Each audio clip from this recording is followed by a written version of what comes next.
Hi everyone! Hello, hello, hello! This is Teacher Kirby for your Quarter 1 Module 5. Please watch the video.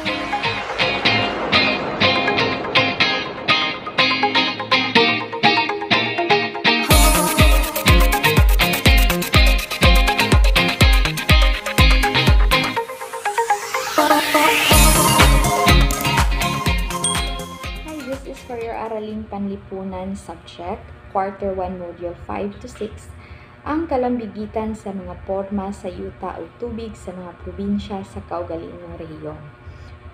So, natay nagkalain-lain nga porma sa yuta o sa tubig sa mismo sa atong rehiyon diri sa Zamboanga Peninsula.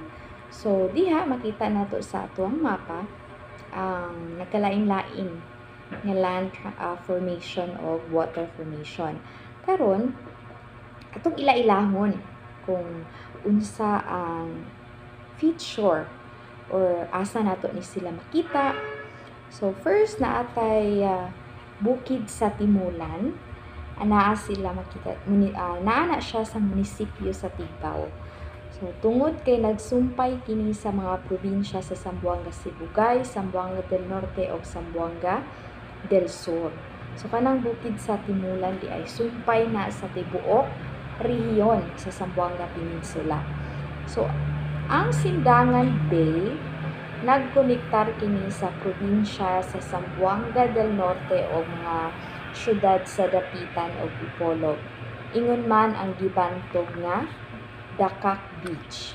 So connected ra na tanan. So kanang kung kinsa nay nakaadto sa Dakak Beach, so connected na siya sa Sindangan Bay.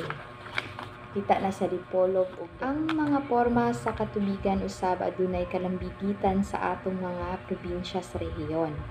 So usab nga panag-igna niini ang Sibugay Bay nga kasamtangang bahin sa Zamboanga Sibugay nga nagsumpay kini sa katubigan nga bahin sa syudad sa Zamboanga.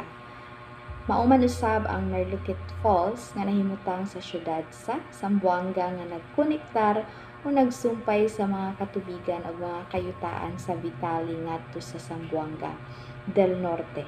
So to make it simple, kani tibuok rehiyon nato ang tanang mga porma sa yuta o porma sa ang tubig is connected siya tanan, nagsumpay lang.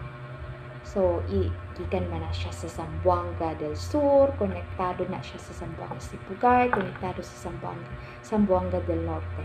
So, katong lima ka mga nagkalain-lain nga porma sa yuta o tubig nga akong gi-mention, again ang Merluket Falls, Dakak Beach, Sibugay Bay, Sindangan Bay, o bukid sa Timulan, nato siya nagkalain-lain nga description.